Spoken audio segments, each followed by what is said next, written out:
Okay, so one of the uses for dot products is for finding the angle between two vectors. So if I've got a vector u, say here, and a vector v,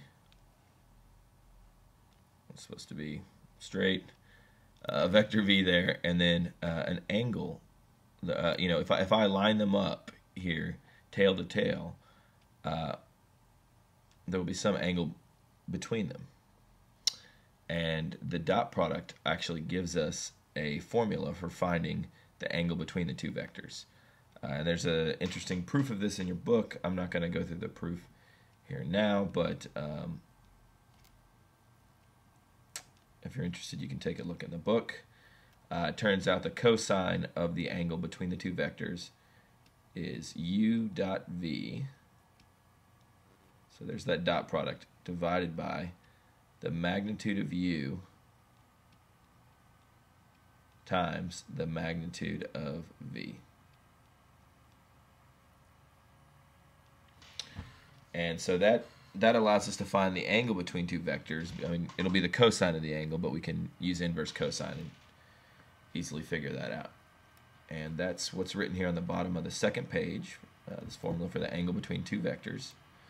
Let's go ahead and use it. So we're given an example here where we've got a vector 4, 3 and 3, 5. I'm going to go ahead and draw those vectors sort of to scale. So vector 4, 3 would be over 4 up 3, something like that maybe. That's my v, or what do they call it in this example? U. That's my u.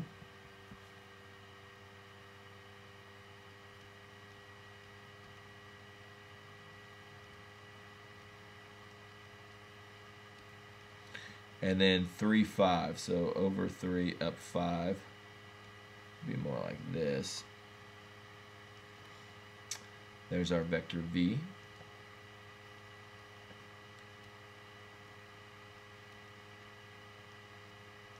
And we want to know the angle between these two vectors. Okay, so we go to our, what I would maybe recommend doing, since there's going to be some calculation here, is just finding all the relevant numbers first. In other words, let's find u dot v. Let's find magnitude of u. And let's find magnitude of v. So in a sense, this is kind of a good review of the concepts that we've got so far. U dot v, that'll be 4, 3 dot 3, 5. So that's 4 times 3 plus 3 times 5, 12 plus 15, or 27. And we got the magnitude of u, using a magnitude formula, square root of 4 squared plus 3 squared. This is a Pythagorean triple, right? So we know that's 5. That's 16 plus 9, 25 squared to 25, 5. So we get a nice integer on that. And v is, the magnitude of v is square root of 3 squared plus 5 squared, which is going to be square root of 9 plus 25, or the square root of 34. So we've got an irrational number on that one. That's okay. We can put all those into our formula up here. Say that cosine of theta is 27 divided by 5 root 34. And to find theta, if cosine theta is this ratio here, then theta is inverse cosine of that ratio.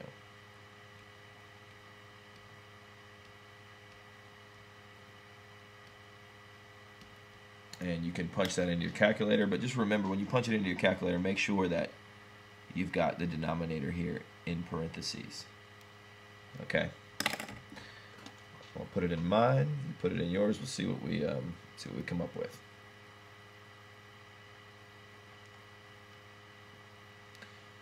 7i.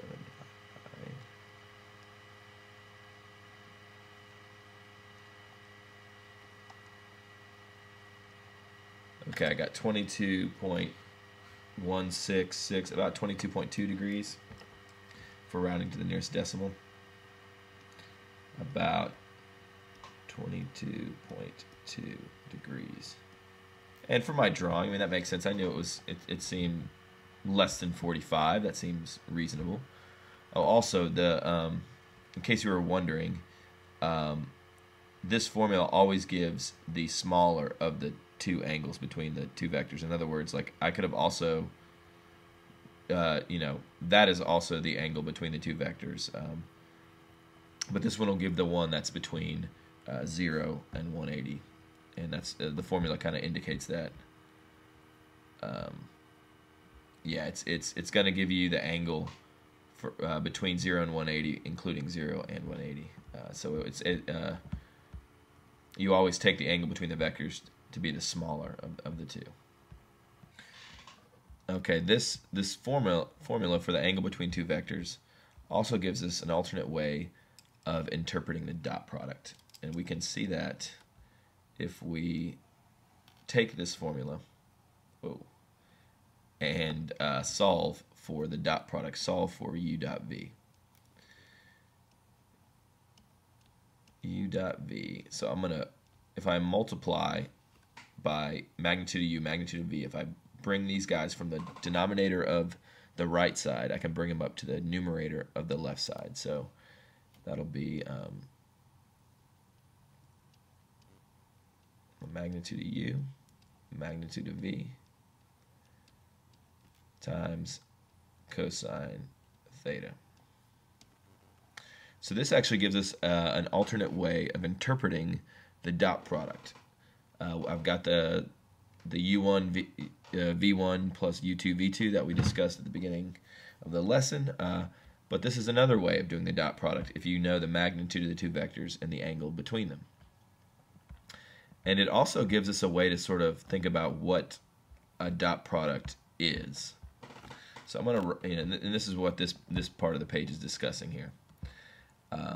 It produces an alternative way to find the dot product as well as a way to interpret it. So, for instance, I know if I have 2 times 3, a way to interpret that, if I want to visualize that, is, a rectangle with a side of 2 and a side of 3. 2 times 3, 6. That's the area of this rectangle. Well, what does u dot v mean? How can we visualize that? And the key to doing that is this form of the dot product.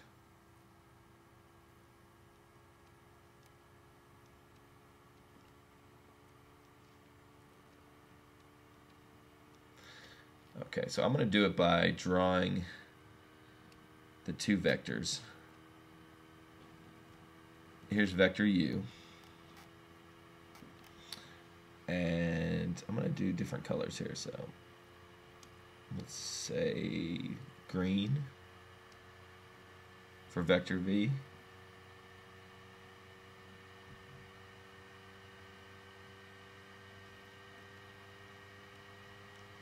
Okay.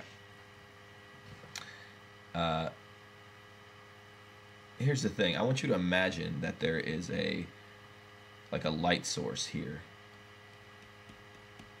that is shining light perpendicular to vector v. Okay, let me go to a different color here. I'll just go to white. So we've got a light source that is shining light perpendicular to vector v, coming down like this. That would basically let vector u, the blue vector, cast a shadow onto vector v. I'm going to make that shadow purple.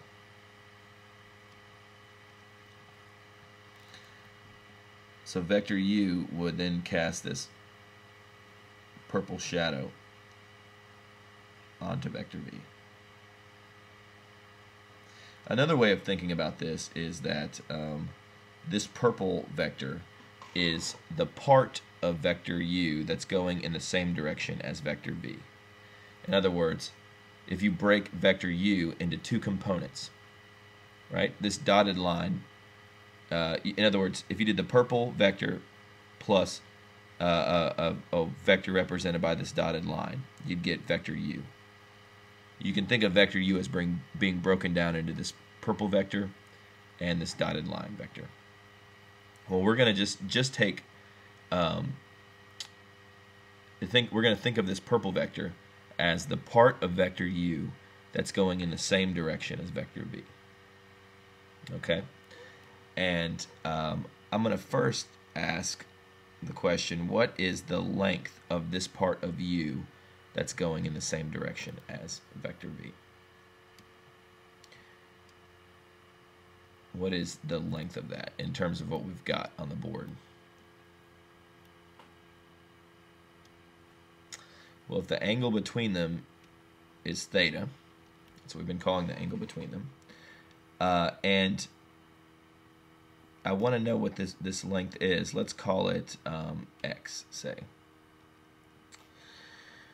Well, it forms a right triangle like these always do. I do know that this hypotenuse of the right triangle is the magnitude of vector u. Remember, we don't call it vector u itself. If I'm talking about the length, I mean the magnitude of the vector.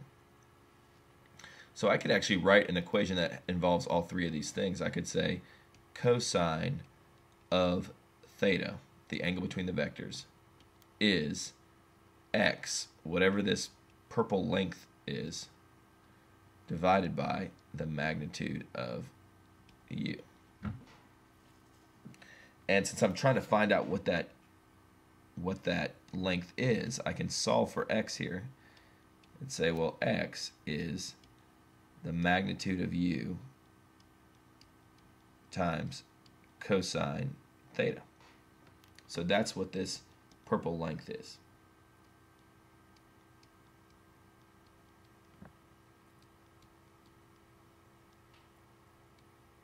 Okay, and if you notice, that's built into this formula. I've got magnitude of u, I've got cosine theta. But the dot product says take that and multiply it by magnitude of vector v. Well, the magnitude of vector v is just this length.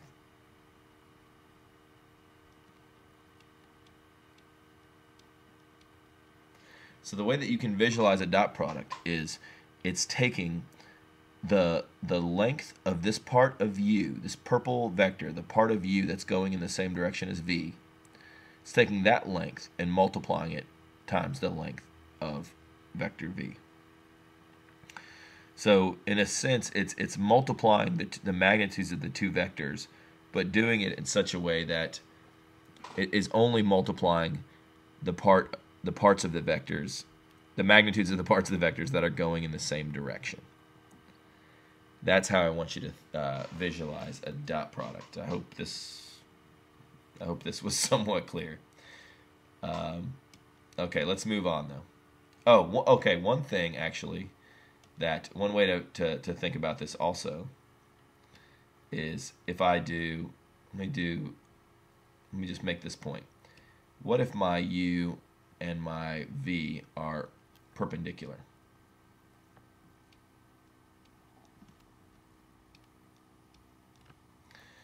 By the way, the word for perpendicular, we have sort of another word we're going to use in this chapter, which is the word orthogonal. And that's just another way to say perpendicular in this case. It actually has a more general sort of definition, but in this context, when they say orthogonal, they mean perpendicular. So if the two vectors are orthogonal or perpendicular, what would their dot product be? Well, it's the magnitude of u times magnitude of v cosine theta. But theta, the angle between them, is 90 degrees. And cosine of 90, if you remember, is 0. So the dot product, if two vectors are perpendicular, will be equal to 0. And this makes sense in our sort of previous, what I was trying to sort of describe to you what a dot product is, because if you think about if it's a measure of if it's a product of how much of one vector is going in the same direction of the other as the other, you think what part of vector u is going in the same direction as vector v? Well, no part of it. No part of it's going in a completely perpendicular direction. Another way to look at it is if we had our light source here,